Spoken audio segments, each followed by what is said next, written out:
Hello everyone and welcome back to SAFC Fan TV, another edition of Thursday Night Live. Joining myself tonight on the panel for this playoff special, we have Jacob Kirkbride. Jacob, how are you doing?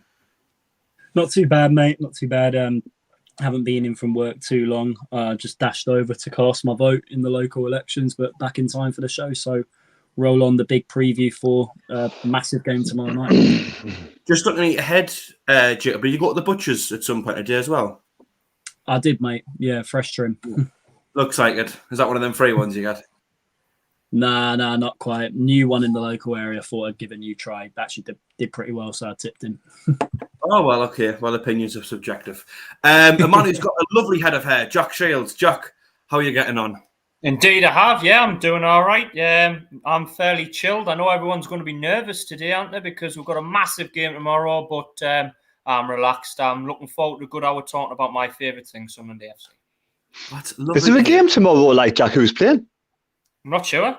Don't know. No, I think we maybe missed it. I heard a rumour, something like. It's not as if it's coming up on my phone sort of every 30 seconds or so. And we're also joined by Terry the Mad Mistake. Terry, you're always having busy days. Have you been up to much today? Yeah, just been away like usual. Been for my nice 4-mile run. Had a nice hot and spicy chicken vegetable stew. And I'm all chilled, ready now for a bit of chat. Oh, there we go. Nice to hear that we're all chilled. I was going to ask her, actually, I was going to say, what's the overall feeling? Jack sort of touched on it there. Jacob, overall feeling, I know you're coming up to the game tomorrow, all the way from London. Excitement or nerves? What's the main emotion? A mixture of both, to be honest. I think just before going to bed tonight, I think the nerves will kick in. But I think as I arrive at the ground tomorrow, I think the excitement will start to build. To be honest, Jack, I'm really looking forward to it. All I want is just to come out with not getting beat tomorrow night. That would happily do me going into Hillsborough on Monday. Yeah, we're going to get on to sort of what would be a good result, so to speak, for the first leg later on. Terry, you said you're fairly chilled. How are you feeling about tomorrow's game? Is there no nerves at all, or will it kick in a bit later, do you think?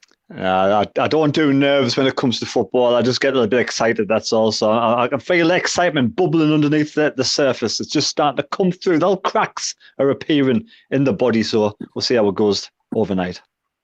Fair enough then. Jack, you said you were fairly relaxed earlier. I know you're a pretty relaxed person on the whole. Do you think you'd be a bit nervous when there's a few minutes to kick off and the players are walking out? Maybe. I mean, like you say, this time tomorrow is going to be kind of fever pitch, isn't it? We're all not less than an hour to kick off tomorrow. But no, I'm all right. I think we're in form, and I think, I wouldn't say confident, but I'm not as pessimistic as I normally am when we play these games. So no, I'm looking forward to it. I think it'll be a good occasion. 2 big clubs, and let's see how we get on. Fair enough then. As always, we are live, so if you'd like to join us in the live chat, feel free to do so. Already on there. Mark Taylor, Tam, Mick Griffiths, Dean Cook, Last Palmer, Smackham, all on the live chat tonight. That one Sunderland fan joins us as well. Jimmy, Robert Foster, Alan Robinson, Dan Humphrey, David Walker, It's Shadow, Ryan McCormick, Jordan Simpson, Risty PUFC's Peter Profan, hello to you. And Mick Griffiths is in the live chat as well, asking, is Philly doing a show tomorrow night, Jack? I'm not sure. You'll have to maybe look on his Facebook. That's usually where you can find these sorts of information. Lads, we're going to kick off with the first topic of the evening. So it seems as if both clubs seem to be nursing a couple of potential injuries, it seems. In particular, ourselves, Nathan Broadhead, I think, is the most important one, we'd all argue. And Barry Bannon went off for Sheffield Wednesday in their last game as well, holding his calf, I think. Both clubs seem to be pretty secretive on it at the minute. There's been a couple of interviews today in which neither club have really sort of hinted at much. Alex Neil hinted that he believes that Moore and Sheffield Wednesday might sort of be leading onto the fact that Bannon is injured when in fact he might not be. Terry, I'm going to start with you. Is this mind games from both clubs? Do you think we're going to see both players play tomorrow night? Never seen any interviews today, but I'm pretty sure that Broadhead won't figure it out tomorrow night. I don't think he'll figure it all on Monday night. I don't think he'll figure it out in the semi-finals, full stop. I think Bannon only had a dead leg, and I did a bit of digging, and he missed 1 day's training, so I think he'll be okay at some point tomorrow night. So I think we'll suffer the most with our best player out, and they've basically got a full-strength squad. Yep. Jacob, yourself, seems as if there's a couple of teams here sort of trying to hold a poker face, really. I think it is at the minute. Do you think we'll see Nathan Broadhead and Barry Bannon grace the pitch tomorrow night? Regards to Broadhead, I don't think we'll see him tomorrow, but I have a feeling that potentially, I think we have to consider the fact, that when there's been periods where Alex Neil has rushed him back, he gets injured straight away. So I think it doesn't matter, how fit he could be. I don't think he'll be involved tomorrow night, but I think we could see him saved for Monday night, at least going into the second game. Regards to Barry Bannon, I think it doesn't sound like the injury was too serious, hearing what Sheffield Wednesday fans are saying on Twitter. So I think he'll be okay for tomorrow night. Yeah, I think it's more likely that Sheffield Wednesday are going to be sort of trying to lead on to something than we are, because I believe with Bannon, like Terry said, he was just sort of like a bit of a dead leg, holding his calf a little bit. I think it was really important to note as well. I think, did he come off when Sheffield Wednesday was sort of winning? Was it 3 or 4-0 or 3 or 4-1 or something at this point? Yeah, so they probably know that they've done all they can in that game. Really, that result was going to be good enough, and that potentially bringing Bannon off might sort of throw a spanner in the works for a club like ourselves. Planning, I feel like with Broadhead that there's probably a little bit more legitimacy to his actual injury, because we know he's had a problem with his hamstring before, and as well he came off when we were only 1-0 up still, and the game was far from finished. Really quickly going back to the live chat, Emma Hanson's on there, says hello Jack from your stalker. So. I'm not really sure what she's referring to there. I don't know which Jack she's on about. Jack, you think might be in your head? Does Emma stalk you? No, she just saw us at Morecambe, so that was basically the gist of the crack. She was getting accused of stalking us, but she didn't. I think she was just queuing for a pint, to be fair. So. Oh, well, that's about underwhelming, to be honest. Darren Hopper is in there as well, says, evening, lads, let's take a win at Hillsborough.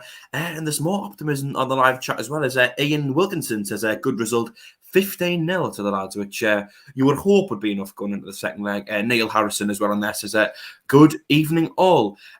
Jack, I'll go to you then. The sort of the injury debacle in a minute. What do you make of it all? Is it two clubs trying to blow each other's bluff? I'm not sure. I think there's very little chance, if not no chance at all, of Broadhead playing tomorrow night. Monday might be still pushing it. I think it depends on the situation. I think we don't know what the result's going to be tomorrow night going into Monday, do we? You know what I mean? We might be playing Monday at Hillsborough needing a goal. You know what I mean? And there might be kind of desperate situation whereby he gets thrown on even if he isn't 100% fit. He's not going to be properly fit, which might potentially threaten him. But I think, if we are struggling for a goal and we need something desperately, it might just be, like you say, desperate measures put him on. Barry Bannon, I don't know. I was looking, I think he came off in the 83rd minute, didn't he? With 7 or 8 minutes to go and they were 3-0 up or 4-0 up. So that might be just absolutely nothing. Might just be, like you say, precautionary. So I think he's more likely to play than Broadhead, but I think Broadhead is going to be a massive miss. He's played brilliantly well recently for us. He's been kind of our main goal threat, but also his link-up play, his speed in behind. He's going to be a big miss for us when he doesn't play, so it's a huge disappointment, but just got to get on with it. Yeah, he's been a massive part of the team in recent weeks, and every time he's played really this season. Philly's on the live chat, says he will be at the Wee Chief tomorrow, so if there's any Sunderland fans wanting to drink, you can head up. For free? You what? Drink for free? Did I say that? If anybody wants a drink? Yeah. I thought you meant Philly was paying for the drinks, and that's not right. No. Okay. I mean, if he is, we can all get over. You know what I mean? We all do this for free. So Chef Wed fans, you're welcome as well. There you go. David Walker on the live chat as well says 42.5 thousand tickets sold now. I know it's over 40,000 certainly. Proud to be Posh on there as well says, do you think 09 will play in the back three tomorrow? We're going to get onto those types of things later on the show. Thank you to Eddie Bamber as well, who's donated £2.49 and gave us a super sticker. So thank you for that, Eddie Bamber. It is greatly appreciated. Would sort of remind everyone as well that if you would like to donate via the super chat, that is available there, and all money we do make does go back in towards running the channel. But of course, you can comment on the live chat, and we'll still read out as many comments as we can from there. Of course, lads, we have drawn to be at home. Well, not drawn, but we're going to be playing at home in the first leg. We've then got to go away on Monday. I feel like Sheffield Wednesday probably favours them a little bit, having the away fixture first. They can sort of maybe just be conservative in that and then be a bit more expressive when they're back at home. Terry, I'll go to you. What could be considered a good result? If we pick up a 1-0 win or even just draw, Obviously, it's still then going to be tight going into Monday. Is that still a decent result for us, or do we need to sort of be giving ourselves a few goal lead going into that game? We've cast our mind a few years ago, back when we played Portsmouth. We had the home fixture first. Then we won 1-0. We went to Portsmouth, we kept it 0-0. We went to the final. So I think any win I'd be satisfied with. And I'm not going to be too adventurous and say 15-0, but any win for me, I think it'll be a good result. A draw, it's still wide open, but we don't want to lose tomorrow night. We definitely do not want to lose 100% tomorrow night. For me, we got to go and get the win, definitely. But I'm happy with a 1-0, 2-0, 2-1, whatever. So long as we get the 3 points, but no points. As long as we get the win going at the second leg, that'll do me. And have 3 pints as well. Yeah, I feel as if for myself, as much as if we get a 1-0 win or if it's a draw, it'll be nervy going down there, but you're still in it's just as good a chance you were already. But personally, I feel like a 2-goal cushion would just be so much of an advantage going down there. The second leg is going to be the tougher one for us with it being away. I think both clubs are going to have quite a strong presence with the fans there. Both sets of clubs got a decent sized stadium and look to be getting quite high attendance as well. So I just feel like a 2-goal cushion would be so much more beneficial. Quickly going back to the live chat, Brian Gartner says, did you say that Stewart is injured? I don't believe so. I would certainly hope not. And Ian Wilkinson wondering if Sheffield Wednesday will sit back or high press well. That is the question on everyone's lips. Jack, I'll go to you then. What could be considered a good result tomorrow night? Well, obviously a win would be the starting point, wouldn't it? If we can go to Hillsborough with an advantage. I always look at it in simple terms. If we win tomorrow night and draw on Monday, we're through, regardless of numbers and things. We win tomorrow night and get a draw on Monday, then we're through. So I think realistically, you want to make sure that you're still in the tie. I mean, I hate to be negative, but when we lost last year at Lincoln, we played the first leg away and lost 2-0, and we did come back and win the second leg, but it was really giving ourselves a mountain to climb because you're kicking off 2-0 down. So a draw wouldn't be a bad result. It wouldn't be a good result, but I think any sort of win, even a 1-0, I mean, obviously larger the better, but I'd probably take a 1-0 or a 2-1 because then you're going into the game on Monday thinking, get the draw. It doesn't matter what the result is, a 0-0, 1-1, 2-2, get the draw on Monday, which I think we're capable of doing. And I think that's the way I would look at it, win at home and draw away. I think what might, people look at the 2 games we played against Sheffield Wednesday this season. We battered them at home and they pretty much battered us at Hillsborough. Yeah. I don't think you're going to see those 2 games. You're not going to see, it's not going to be a 4-0 or a 5-0 and a 3-0 here. It's going to be 2 very tight, nervy, cagey games. And often it's teams that make mistakes like we did against Lincoln last year with the goal with Lee Burge.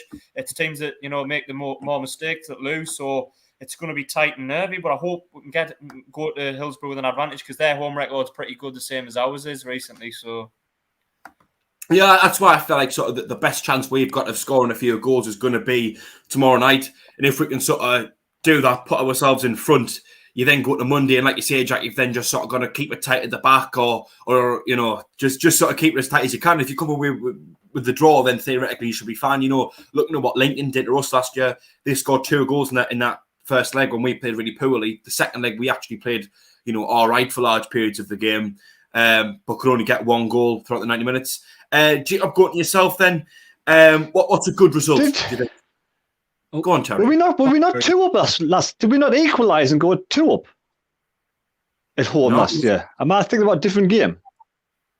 We were 2-0 down. We were 2-0 down. And then we went to 2 up at home, and then they got a goal back to put them through. That was it. Yeah. I don't know why I thought that part of us. So we actually got ourselves back into the game. We just end up throwing it away again. Oh well, discard absolutely everything I've just said. Jacob, tomorrow night, what's a good result? Well, going back to Jack, the playoff semi-final we had last year when we were away to Lincoln, we basically need to do what Lincoln did to us in the first leg last season. Yeah. Play with a high press, get in their faces, go out with a full attacking strength team. I don't want Alex Neil to be cautious tomorrow night like he was in the Rotherham game. Get the majority of the work done at home because, it is going to be an intense atmosphere for those Sheffield Wednesday players, and a lot of pressure is going to be upon them whether they can handle it or not. And it's our job to make sure that they don't, and we force errors like obviously what Lincoln did to us with the Lee Burge mistake in that game last year. And going into that second leg, obviously I know we managed to pull it back, you just knew that Lincoln were going to get one more chance and it was enough for them. And I think they were happy to sit back for the rest of the game. We'd simply run out of steam. So if we can apply those same sort of methods over the 2 legs, considering we're at home first, I'd take that. But I'd go with what Jack said, to be honest. Even if it's a scrappy 1-0 tomorrow night and we go and get a draw down there, that's still enough to take us through, a bit like what we did to Pompey in 2019. So yeah, just a win tomorrow night and I'd snap your hand off for a draw on Monday, and that'll be enough for us, Jack. Yeah, it all sounds good in theory, doesn't it? Just very quickly, 175 people watching, 37 likes. So if you haven't already, please do press that thumbs up button and give us a like. We normally like to aim for 100 likes on a Thursday night, but seeing as it's a playoff special, can we maybe see if we can get, we'll push a bar, see if we can get 150 tonight. So it'd be greatly appreciated if you could hit the like button by everyone here on the channel. Just quickly going back to the live chat, Ian Wilkinson says EFL stipulation 2,000 tickets. Now, this has been a large talking point on social media the last few days. Only 2,000 away tickets have been granted to both sets of fans for the game. And it's been stated that this was apparently an agreement made at the start of the season that whatever the teams were in the playoffs, you would only get 2,000 away tickets. Jack, I was going to start with you. I mean, do you think that's fair? Because I mean, personally, I feel like your fans are part of your asset, and if you've got a larger fan base, you should be allowed to use it. Really. Well, it's fair. It's fair if everybody has 2,000 and they all have the same. You could argue it's fair, but I mean, it doesn't necessarily create the best atmosphere, particularly for those away supporters. I think I'm okay because I've got a ticket for Monday, but there's a lot of away fans that have been upset and disappointed because they haven't been able to get one. So in terms of the atmospheres, it probably makes it more tribal for the home fans. You might argue it gives the home fans a better advantage. It gives the home team a better advantage because they've got less away supporters in the ground. And ultimately, I mean, you can look at it from a fan's perspective, but you've got to look at it from a success perspective. Everybody wants the team to get the final. Sunderland are the same as Sheffield Wednesday. What gives you the best chance to get the final? Having as little away supporters in as possible. So I understand it. Do I agree with it? Probably not, because I'm an away fan. I like big away followings, but whatever gives Sunderland the best chance of success, if it means that Sheffield Wednesday have less supporters and they're less motivated and there's less noise coming from the away end tomorrow night, I'm all for it, because at the end of the day, you've got to look at it and say whatever gives Sunderland the best chance to get success. So I know it works in reverse, but from an away fan's perspective, it's no good. But whatever if it helps Sunderland get the final, that's all that matters.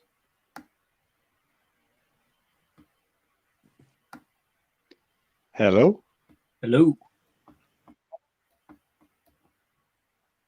Jack. Hello. Are you there? Hello. Ground control to Jackie Dodds. I don't think Jack can hear anybody, can he? He's going to be quiet, isn't he? Do you not think that it was originally made, the 2,000 away fans, to help the smaller clubs, because someone like Sun was maybe playing against Wickham or IMK Dons? We would take a massive amount down there, but they wouldn't bring a massive amount up here. So for me, it sort of equals it out. And they didn't expect probably Sunderland Sheffield Wednesday to be in the semi-finals. With Sunderland Sheffield Wednesday being in the semi-finals, we probably better sell out all of our home tickets anyway. So I think it doesn't make much difference, because I think Sheffield would bring up a big sort of allocation up here anyway. They could probably bring 5,000 up here. We could easily take 5,000 down there. So for this particular game, I don't think it makes much difference. I think it makes more difference to the smaller clubs who can't take a load of away fans, where it would benefit us and Sheffield Wednesday against smaller clubs who could take maybe like between 5 and easy 10,000 down to another club if they can get them in. I mean, MK Dons' stadium's like 30,000. How many do they get into the ground each week? Does anybody know? About 5,000-6,000, I'd say, to be honest. Exactly. So how much away support would MK Dons probably have tonight at Wickham? I know they're both sort of down the south, so maybe they'll probably get a few more down there, but they wouldn't have that many coming up here. Well, we would have probably took loads down to MK Dons. Yeah, I mean, I would say, going back to what you were saying, Terry, about the ticketing situation, I think it works.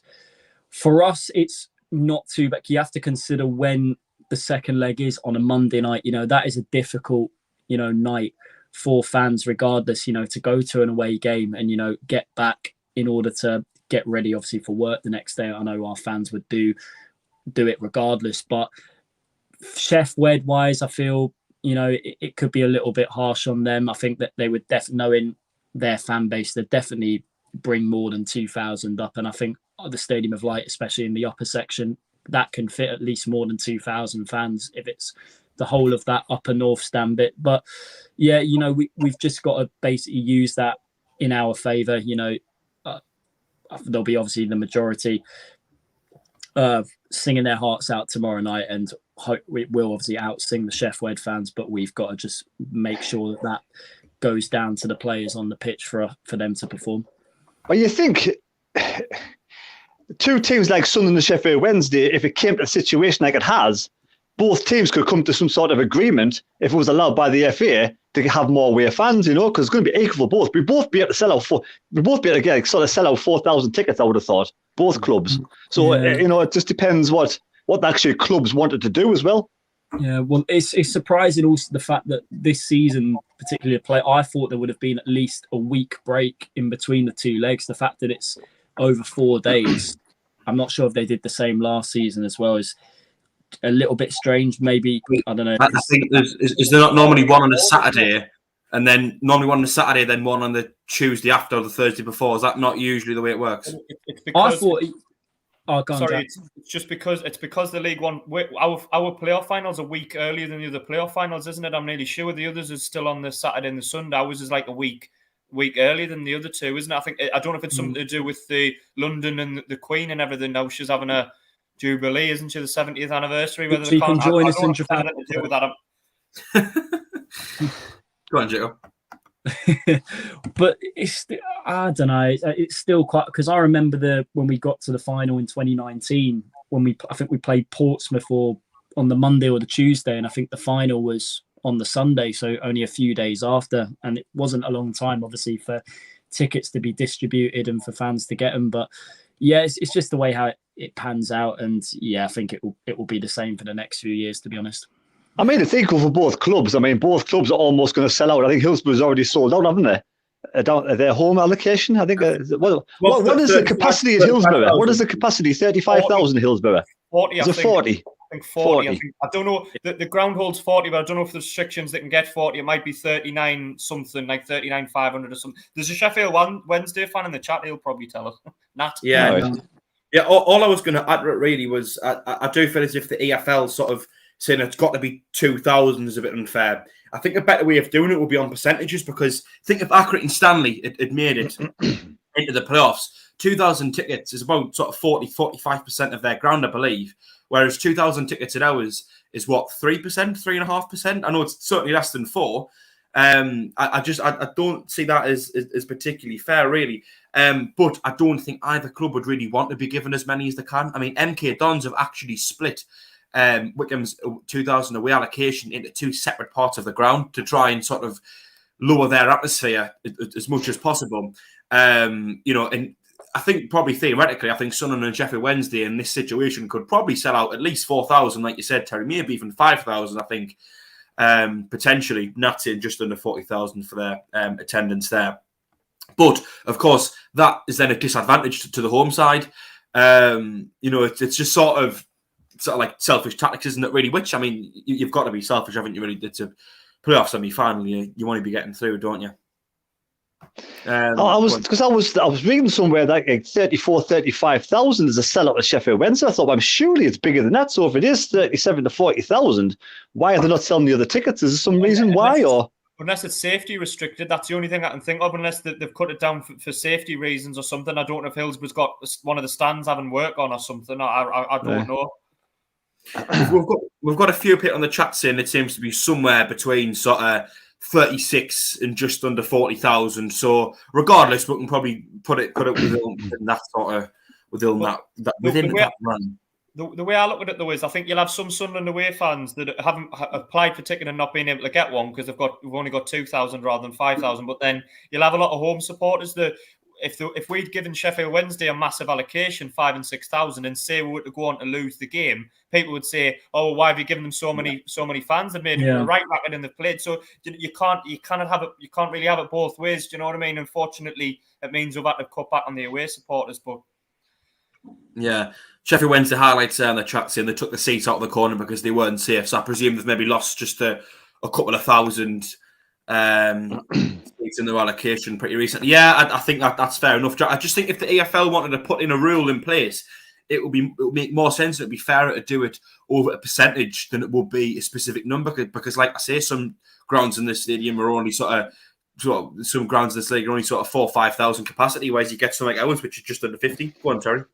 Do you not think as well it might have been already decided when we had this COVID and all was just sort of kicking about at the beginning of the season, was it? Maybe they might have thought if it reoccurred again, we don't want like thousands of fans travelling around the country. We'll just keep it at 2. Maybe that's another reason into it. But do you not think that would have then been a rule that's been placed across for the full season then, if that was the case? I know what you're saying, but... Aye. I don't know.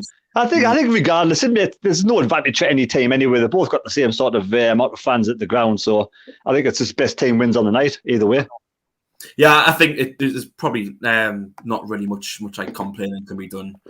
Anyway, we're going to move on, sort of back to the team and things like that. Really, Winchester is expected to be out for the entirety of the playoffs. I do believe. I think that's quite a big blow. Good squad player. Doyle was apparently nursing an injury, and that's why he was left out with the squad against Morecambe. Maybe he's picked it up in the Rotherham game. I don't know. But apparently it's something like that. Dennis Serkin could be back. I think Alex Neil said he'd been training. That he was only left out of the Morecambe squad as a precaution. Does he stop straight back in then for everyone? Jacob, I'll go to you.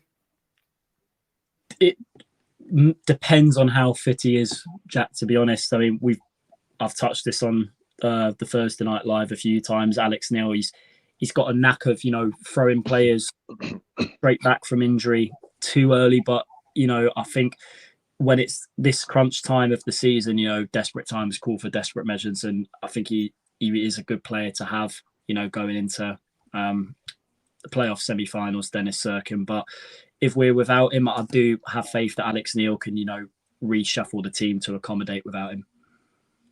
Yeah, I know what you're saying, but I just feel like he's only missed, a couple of games, and he's been playing more or less every game since then. So I don't think his fitness has probably taken any issue, really. But he wasn't on... I thought he would have at least been on the bench at Morecambe and he was left out completely. But like you said, whether that was just precautionary, Yeah, well, I think what his words were, Alex, before the Morecambe game or just after, whenever he said... he didn't experience any pain wherever the injury was, but it was just a precaution in case it flares up. But I think in terms of match fitness, as long as his injuries are going to pick back up again, I think they should have no problems really. Terry, Dennis Serkin? Yeah, if he's fit, it's a no-brainer. He comes back out to the side. I think we can't be having Luke O'Nien as the left centre-back. Simple as we've got to have some proper defenders where they belong. I've heard Serkin is coming on well, and I've heard Doyle's coming on well, and they both, could play a part on tomorrow night. So for me, he slots straight back on the side with Wright and Bart. Yeah, Gary Thomas Jenkins on the live chat. There's a bit of a joke that says, is anybody bringing a beach ball on the live chat? And Life as Lewis says, Niall Quinn's disco pants are the best, which we can all confirm is factually correct. Jack, before I go to you, just very quickly, 214 people watching, 90 likes. So if you haven't already, please do give us a like and press that thumbs up button. And just a reminder as well, it is free to subscribe if you haven't done so already, and you won't miss any of our future streams or videos. Jack, I'll go with yourself then. Serkin looks like he's back from injury for me. He was playing pretty solid before he got injured. I'll just bring him straight back in. Yeah, I think it's an obvious one, isn't it? You slot him in right back at left back. I think right back at left back, right in at left back. I think you don't want to be altering a team too much, and he hasn't really done anything wrong to warrant being dropped. I think the issue is obviously, I think, do you go with Gooch at right back or do you go with Luke O'Nien? I think that's a wing back if you want to call it a wing back. But I'd be tempted to go Gooch wing back with Serkin on the other side on the left. That would be me full backs, I would think. Would that be the goal with 4 at the back, Jack? No, I'll go 5. I would go 3 centre backs with the 2 wing backs. That's what I would do. Who would fill in at that last centre back position then? Because I think we're probably maybe lacking options there if you didn't put Serkin there. I don't know what. I mean, assuming right and Doyle back, right back Doyle. Yeah. I'd rather start Jamaji, to be honest, than Doyle. If Doyle's still being injured, I mean, I don't think Jamaji's done out wrong, to be honest. The only thing I would say on Doyle is obviously I think his form was quite poor. He's got taken out of the team, then he's been put back in. But for me, I thought he was poor in the Rotherham game. And what was the game? The Cambridge game, I felt as if he was quite out of position for the goal. So I don't know. I just think if you're going off form, I don't think Doyle gets in there for me. I know a lot of people won't want to put O'Nien there, so I feel like our hand might be forced and might have to go 4 at the back. Go on, Jacob. I mean, I do get Terry's point about Jamaji. He hasn't put a foot wrong, but I think tomorrow night, if Neil has the choice between the two, I think he will go with 09 in the back three, because I think he will add just more pace to the back line to handle the likes of, Berahino, or potentially, was it an informally Gregory? And I think 09, he's a solid player to win aerial battles as well in the box, which Lee Gregory is known for doing. So I think 09 will get the nod if it turns out that to be the case. Yeah, I mean, he has played him there a couple of times, Alex Neil, and of course Johnson utilised them there quite a lot, really. So I feel like if I go 3 at the back, it will be Bart in the middle, we're right 09 either side of him, and then potentially Gooch and Cirkin as your wing backs. Quickly going back to the live chat, Gordon Seymour is on this as evening boys and Terry. So clearly Terry mustn't be a boy, or unless he's saying Terry's a man. You never know what he's referring to, really. And Life as Lewis says opinions on McGeady, lads, which would be a nice little segue into our next topic then. Aidan McGeady, what could be his use? I guess what we'd say, really. Terry, I'll go to you first. Well, it's the super sub, really, isn't it? You can't be starting the bloke. He's been out all this time. So, yeah, I think it's like one of those things. If you're winning 2 or 3-0 in the home leg, having a great game, you didn't put him on, simple as. But if you're looking for a goal, because you're desperate for a goal with 10, 15 minutes to go, then he might be able to get 15 minutes out of him. I don't see why not. He's got the skill, the ability, to score a wonder goal. So he's the kind of bloke you want to be bringing on if you need him. I mean, if we do manage to get past Sheffield Wednesday, then he's obviously going to be fitter for the final. So he might play a bit more of a part in the final. So for me, if needs a must. Yeah, for me, I just think like if the game's tight, if we need a goal, whether that's the home or where they go, if we get there to the final, I just feel like McGeady's one of those members of the squad where, he can be pretty passive in games for large periods, but if he picks up the ball in the right area, he's got that quality and that experience and the vision and the technique and everything just to sort of carve out that perfect moment and score us a goal or set a perfect chance. I think Embleton's sort of pretty similar to that, really. Both him with him, it's more that he's both-footed, I think, and that he's very sort of precise with his crossing and his shooting. But I just see them as two players who can sort of go a long period of time without really doing much, but then when you need them to pop up in a moment, they will do. Jack, I'll go to you then. McGeady, where do you see him sort of fitting in? Well, he's going to be nowhere near fit enough to start the game, obviously. I think the only thing would be, for me, if we really are desperate, and it's not kind of knocking Aidan McGeady's footballing ability, but he hasn't played very much and time is against him. And I just can't see him featuring beyond like a last chance saloon type thing. We're running out of options. Maybe bring him on if we need a goal tomorrow night or on Monday night down at Hillsborough. Maybe he needs something really desperate. No other options. Put him on and hope he creates something or puts a decent ball in, because I can't see him featuring very much at all. I can't see him having the legs to get up and down like he normally does. So, I mean, his ability on the ball's never ever been in question with McGeady. You know what I mean? He's definitely capable of putting a ball in or a final end product, free kick, corner, etc. But in terms of impacting the game over 20-minute, half an hour spell, I think you can't see him even doing that these days. So that's 10 or 15 minutes, last chance saloon type thing if we're running out of options, but I can't see him featuring beyond that. Yeah, fair enough then. Jacob, yourself, sort of where do you see Aidan McGeady fitting into this squad now that he's ready to play again?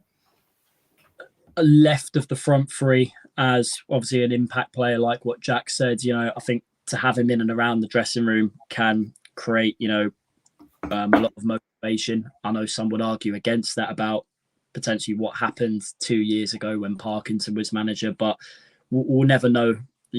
Disregard that he's here now. He done brilliant, I thought, under Johnson at times last year. I think Johnson tweaked the team in order to get the best out of him.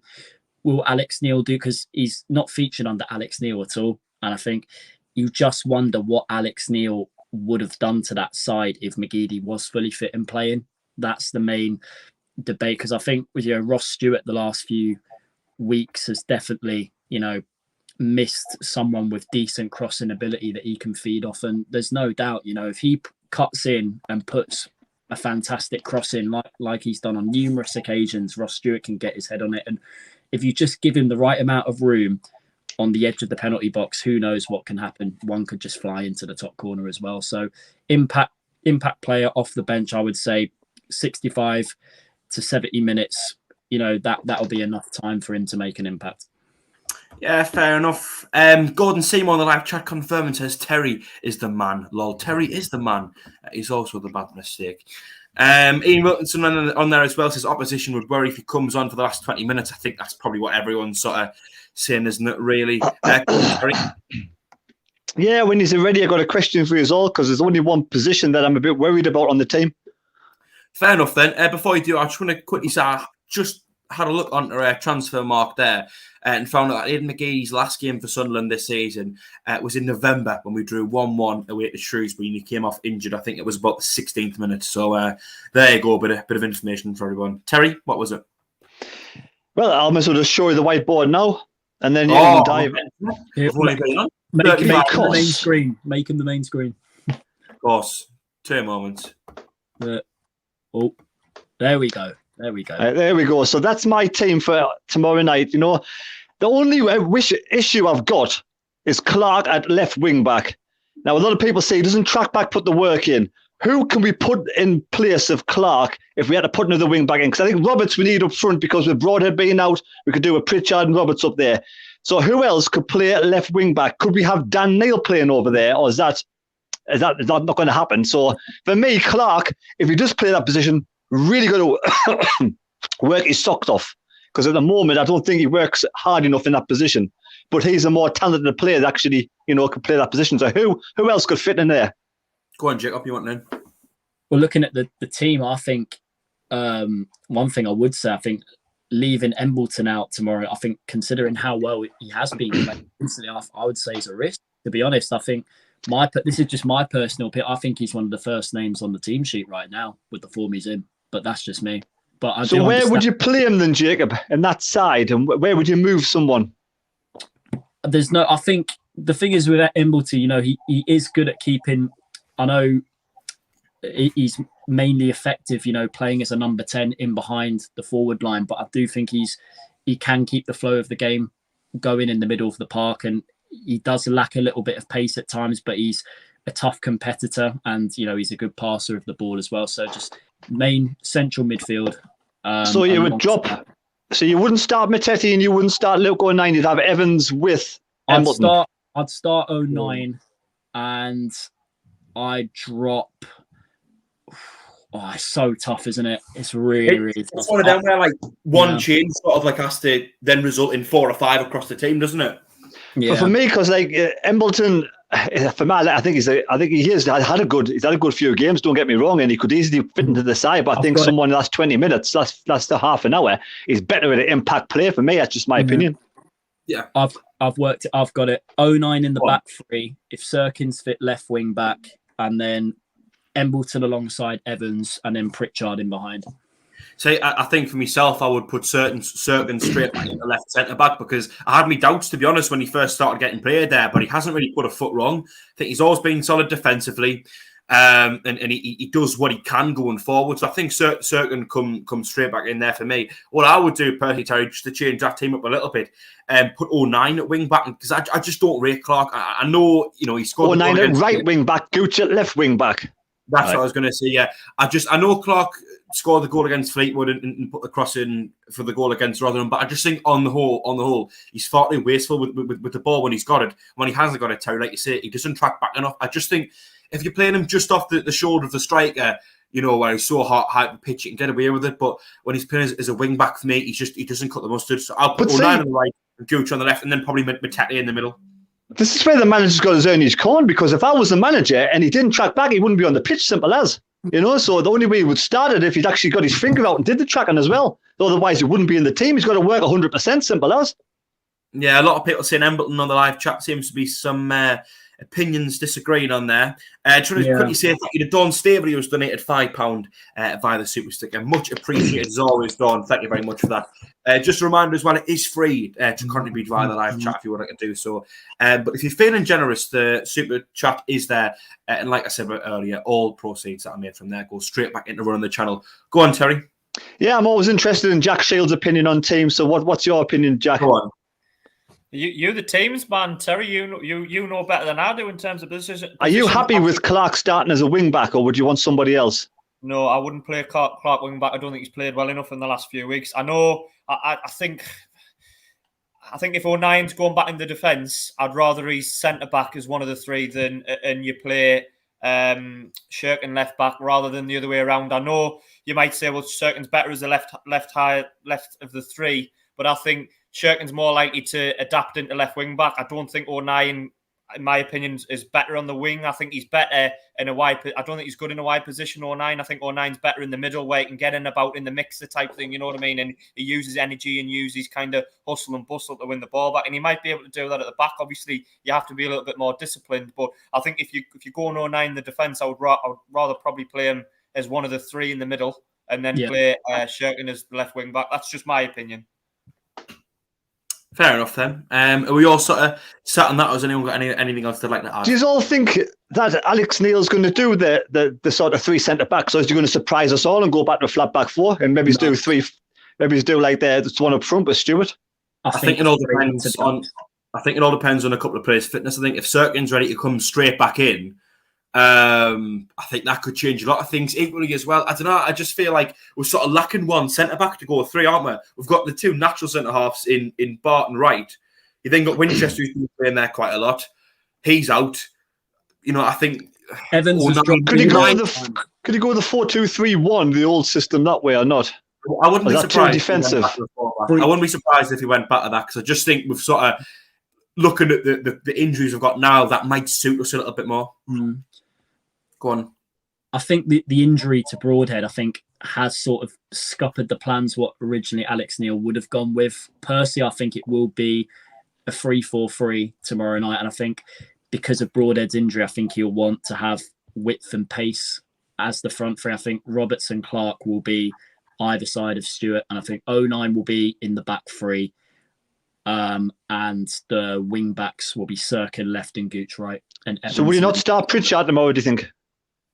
Oh, that's another Pritchard. I forgot. Pritchard's too important to leave out, I think, really. You've got to play Pritchard, haven't you? He's like for set pieces, I would say, yeah. I just, for me, I don't really see how Jack Clark gets into this side. I just think in any position you could possibly play him, there's someone else better there. If you want to play him at left wing back, I know Gooch is usually better on the right, but I think Gooch can still do a better job than Clark. Ball-footed, gets up and down, got a better work rate. I think even O'Nien would do a better job at left wing back. Serkin, if he's available to play there, I think he does a better job. And in the positions further forward to me, Roberts, Pritchard, Embleton, all of them are just twice the player that he is, in my opinion, really. Just one comment on the live chat that I wanted to bring up. Sirius says that I think Matete has to play and tell him to man mark Bannon all game. I tried to throw it out and see how people's thoughts are, because I think was it against Morecambe they had the player in their midfield, or was it against Plymouth? I think it was against Plymouth. Matete was basically taught to man mark someone, and the lad didn't get a sniff. I think Matete can be a bit sloppy on the ball, but in terms of getting asked to do things like that, I think he's quite good. Jack, you're nodding already. What's your thoughts? Yeah, I think you're talking about Kamara at Plymouth. Was it Kamara, him and Matete? That afternoon, they were kicking lumps out of each other. It was quite entertaining to watch. I thought it was quite interesting to watch a good old-fashioned battle. But I think Matete's energy, he's a ball-winning ability. I think he's been excellent since January, since we signed him, just at winning the ball back, because we're a team that we are better than most teams in this league when we've got the ball. But the problem is sometimes when you need someone to do the dirty work and go and graft and put tackles in and put the body on the line. I think Matete has been excellent at that. But my worry with Matete is just his discipline a little bit. You know what I mean? Can he stay in position? Can he keep his foot on the ground? Is he going to dive in and get a yellow card? And because we saw against Rotherham, he got a yellow card early, and I think it severely impacted upon the way that he played. I think he was having to second guess himself when he was going in and making sure that he didn't get sent off, and I think it really affected his performance. So that's my worry with Matete. I mean, I think I'd play him, but just tell him before and make sure you stay disciplined. This is the biggest game of the season, you know what I mean? And if you do get on a yellow, you know, you try and still impact the game and not kind of go quiet like you did against Rotherham. Yeah, I feel if the team comes out up for the match, up for the game, you know, we can beat anybody. I mean, Bannon was there when we beat them 5-0. Bannon was there along with Sadio when Lincoln beat them 3-1 at home. What? I was going to say, when we beat them 5-0, it's something that a lot of Sheffield Wednesday fans have brought up, but they hadn't played a game in, it was about 9 I'm not so much on about the 5-0 result, but more like Bannon was in the side. All I'm saying is because they had a lot of COVID cases, you never know. Bannon might have been one of those players affected by COVID, and he might have only just sort of been out of isolation for a week or so. He might have still been feeling the effect of it on his lungs. I just don't think we need to man mark anybody. I think we need to play our game and go for the result. I mean, Lincoln beat Sheffield Wednesday at home 3-1, and all the best players are out there, and so they are beatable. I think we should just play our game. We're up for the high press, in the face straight away, and we get a quick goal. That's what I think we need to be. It can't be players coming out thinking about, oh, we've got to watch this player, go watch that player. I know you've got to do your job, simple as. You've got to be doing the job Alex Neil wants you to do. But I think we just need to really go for it in the first 15, 20 minutes, and really force Sheffield Wednesday back. Yeah, you go with the more. Oh no, you go. You finish, Jack. No, I was just going to say, Keno on the live chat's agreeing with me, saying I would not assign anyone to Mark Bannon. We did not do that early in the season. He's a good player, but not that good. Sorry, Jacob. I would say you go with a more tactical approach if you're going into the second leg with a lead. I think Matete would be perfect for that if we're hanging on to something. If Barry Bannon, if he's fit for the 2 games, particularly if he's playing for the second one and we are leading, someone like Matete on the pitch to man marking the entire game would just be ideal. Let's hope we're in that position when it comes to that, if it comes to that. All I was going to say is I think, like Jack touched on earlier, me and Jack both said it really, but against Plymouth, I think it was pretty clear that was his instruction to man mark. I think it was Kamara, but it was like an attacking sort of central type player for Plymouth, and he didn't really leave his sight all game, and I think he was meant to be one of their more creative forces, and Matete just sort of nullified everything that he did. And I do think he's quite sloppy on the ball, and I think sometimes he can sort of be prone to leaving his foot out and giving daft fouls away and potentially picking up the yellow card. But I'm just citing that as an example as to when I think he was under that instruction and he did quite well. Terry, you didn't look too happy with that, though. I just totally agree with Jacob. I think we know it's the second game, the away game, when you know your first result. I can understand going to Plymouth unbeaten in 7 games, never let a goal in, man mark somebody. Look how that result ended up 0-0. We can't afford to really have a draw tomorrow. It's better to get a win. So for me, I think you're more sort of, you see how the first game goes. You go in there, end of the day, we're going to have a full house. The players are going to be up for it. We've got to go for the victory. We've got to, put them to the sword the first 20, 30 minutes, really go for it. And I think, Sheffield might wobble. And if that's the case, we could get a couple of early goals, and then like we did against Shrewsbury. I don't think we should be coming out worrying about certain players. I think we should play our game and really go for it. Fair enough, then. I mean, another man in the midfield that I think is probably worth bringing up. I know we are on the show, but Corey Evans, obviously, he was receiving a lot of stick a while ago, and it seems like over the last maybe month, 6 weeks to a month, he's slowly got a better reputation. Started off as just a minority, but I think now the majority of fans are probably behind him. I thought he played really well against Morecambe. Does everyone think he probably gets in there both legs, Terry? Oh, 100%, of course. I mean, end of the day, he's had injuries throughout the first part of the season anyway, so we all maybe he's doing just a disservice. He hasn't been up to speed. He probably might have been still getting back to fitness when he's being played, but his experience is there. But he's never played in the playoffs before. He's never played a playoff match before. Never ever played at Wembley before. So this is a new experience for Corey Evans as well. But his defensive duties in front of the back 5 or back 3, or what you want to call it, is one of the reasons why probably we've had a good defense. It's just like being able to get that. To get the goals, and I think the players up front we've got, so long as we let Corey Evans worry about helping out the defence and have the other players sort of going for try to break them down. Yeah, before I go to you, Jack, I just want to say 160 people watching, 121 likes. So thank you very much for surpassing that 100 like target. We've smashed it, actually.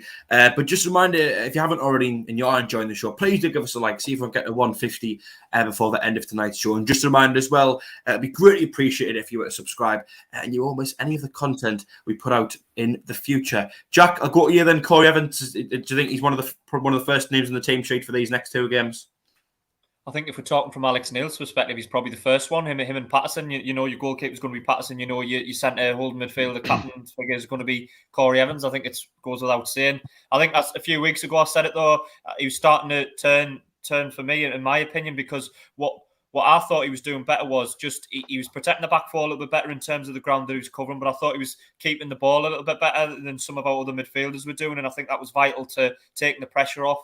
And also, setting the tempo when we needed to slow it down. So I think he's gone full circle, because I was the same as other Sunderland fans. I didn't really like him early in the season, but I think he's been a lot better. I think sometimes our fans compare him to maybe a Kevin Ball or a Lee Cattermole in the middle. And I don't think he's that type of player, really. He's not somebody who's going to tear into tackles all the time. You know what I mean? He's someone who's maybe goes under the radar a little bit more than those players, but I think he can still be effective. I think he's been very good in our recent run. Well, I have seen more of Evans as well and breaking up play. I think over the last couple of games, he's been getting the foot in and breaking up their sort of their play. So that's another access. That's sort of coming good. That'll come with fitness as well. As you get more confidence, you get fitter and you get stronger, then you better put the body in. And I think sorry, Jack. I think in terms of discipline as well. I was talking about Matete, his discipline. If he looks at someone like Corey Evans, Corey Evans isn't a hugely talented player, but I think he's very disciplined over the last few weeks in the way that he plays, and he keeps it simple. And I think Matete might shine alongside Corey Evans. Yeah, I just think against Morecambe, basically what you were saying there, Terry, in terms of just breaking up play teams, is every time they got over the halfway line, Evans was more or less there to put a stop to it. And it was the first time that I just really sort of agreed with the growing confidence in him. But to be honest, I just think, how many games have went and beaten now? I think it's at 13. And we've won a lot of them. So, we are a winning side now, a team that's in a lot better form. And one of the constants within that is, of course, being Corey Evans. So even as someone who was slating him not so long ago, I'll probably hold my hands up and say I think it is probably important that he plays in both legs, and I would back Alex Neil to do so, which I think he will do. Just because I think when you've sort of built the foundation of the team and you're doing well, then sort of why would you then go and change it, really? Jacob, have I not beaten you on this? I would say with Corey Evans, along with Anthony Patterson, I would say probably the most improved player in the squad since Alex Neil's come in. To be honest, that he's made himself a key part of that side. And I think the way how Alex Neil has played him as well in sort of that deeper, I think before he was more like a ball playing midfielder. Now he's sitting a lot more deeper, like what Terry said, breaking up play, being a great but he's not a bad player on the ball. I think over the course of the season, you have to remember, he had a lot of injury problems at the start. He came off in the first away game of the season against MK Dons, and to get him back to full fitness, it took a while. But on his day, he's not a bad player to have in the side. I think he is overlooked a little bit. I will hold my hands up. The first 4 months of the season, I criticised him a lot. I thought he didn't do enough to affect the game. But I think, you watch games now with us, particularly if we're leading, he is a strong competitor, to help out the back line as well. He's good in the air. He's always jumping into challenges. He's always trying to win the ball back. And yeah, just a great overall competitor to have in the middle of the park right now, particularly going into the playoffs. Yeah, go on, Terry. And didn't he get his first assist on Saturday? Was that his first assist or not? Yeah. Well, I don't know about his first one, but it was a cracking ball. But his previous team, the fans had loads of praise for him.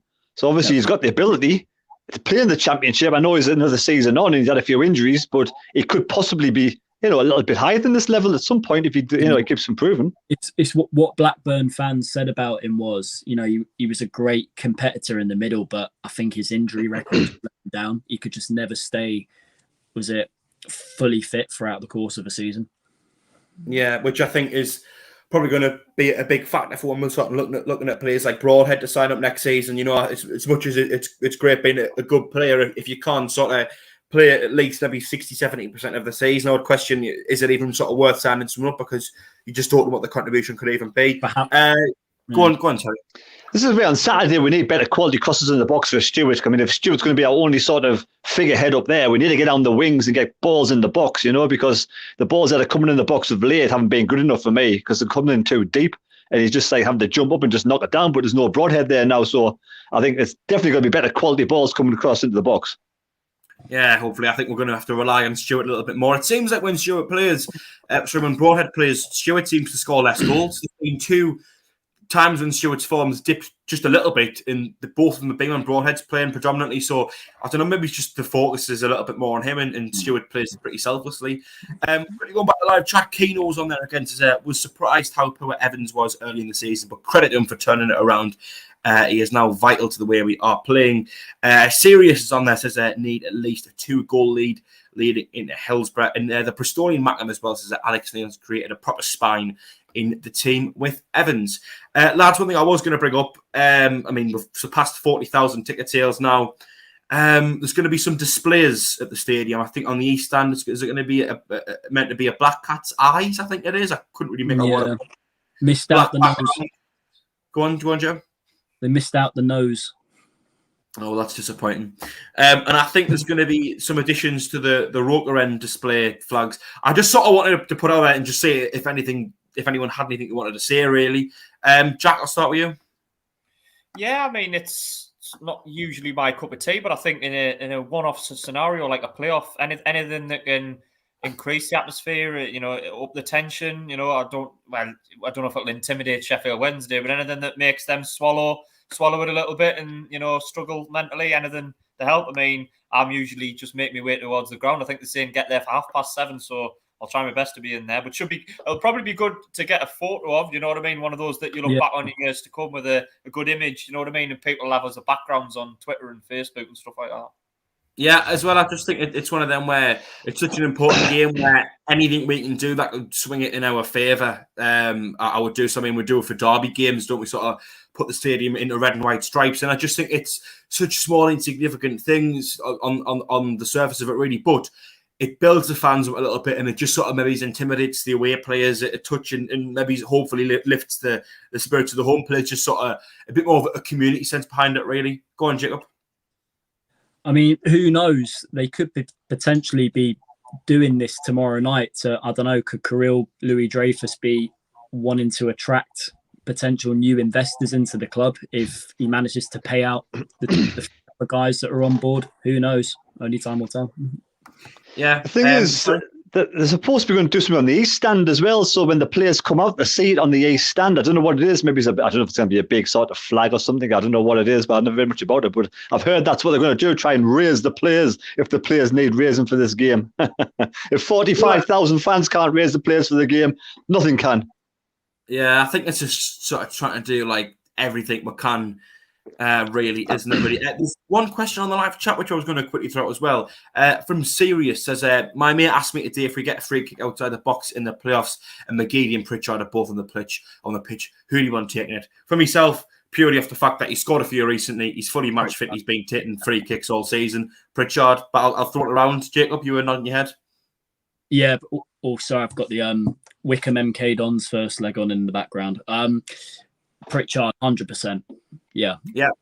Terry, brilliant netball special. Same question. What was your question again? Well, if it's from Sirius in the chat says if Pritchard and McGeady are both on the pitch and we get a free kick at some point, who takes it?